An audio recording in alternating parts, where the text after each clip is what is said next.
Atomic Habits, Part 1.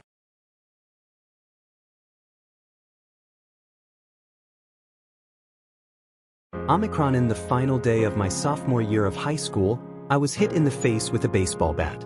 As my classmate took a full swing, the bat slipped out of his hands and came flying toward me before striking me directly between the eyes. I have no memory of the moment of impact. The bat smashed into my face with such force that it crushed my nose into a distorted U-shape. The collision sent the soft tissue of my brain slamming into the inside of my skull. Immediately, a wave of swelling surged throughout my head. In a fraction of a second, I had a broken nose, multiple skull fractures, and 2 shattered eye sockets. When I opened my eyes, I saw people staring at me and running over to help. I looked down and noticed spots of red on my clothes. One of my classmates took the shirt off his back and handed it to me. I used it to plug the stream of blood rushing from my broken nose. Shocked and confused, I was unaware of how seriously I had been injured. My teacher looped his arm around my shoulder and we began the long walk to the nurse's office. Across the field, down the hill, and back into school. Random hands touched my sides, holding me upright. We took our time and walked slowly. Nobody realized that every minute mattered. When we arrived at the nurse's office, she asked me a series of questions. "What year is it?" "1998, I answered. "It was actually 2002. "Who is the President of the United States?" "Bill Clinton," I said. The correct answer was George W. Bush. "What is your mom's name?" I stalled. 10 seconds passed.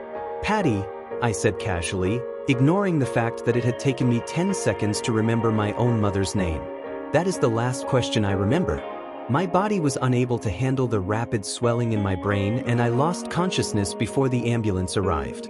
Minutes later, I was carried out of school and taken to the local hospital. Shortly after arriving, my body began shutting down. I struggled with basic functions like swallowing and breathing. I had my first seizure of the day. Then I stopped breathing entirely. As the doctors hurried to supply me with oxygen, they also decided the local hospital was unequipped to handle the situation and ordered a helicopter to fly me to a larger hospital in Cincinnati. I was rolled out of the emergency room doors and toward the helipad across the street. The stretcher rattled on a bumpy sidewalk as one nurse pushed me along while another pumped each breath into me by hand.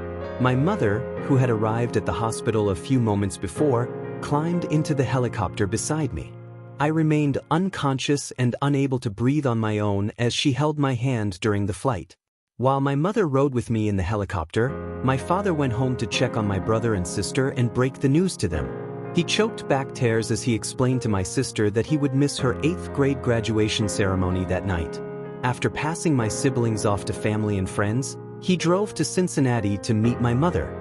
When my mom and I landed on the roof of the hospital, a team of nearly 20 doctors and nurses sprinted onto the helipad and wheeled me into the trauma unit.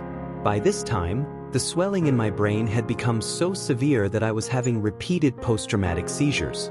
My broken bones needed to be fixed, but I was in no condition to undergo surgery. After yet another seizure, my third of the day, I was put into a medically induced coma and placed on a ventilator. My parents were no strangers to this hospital.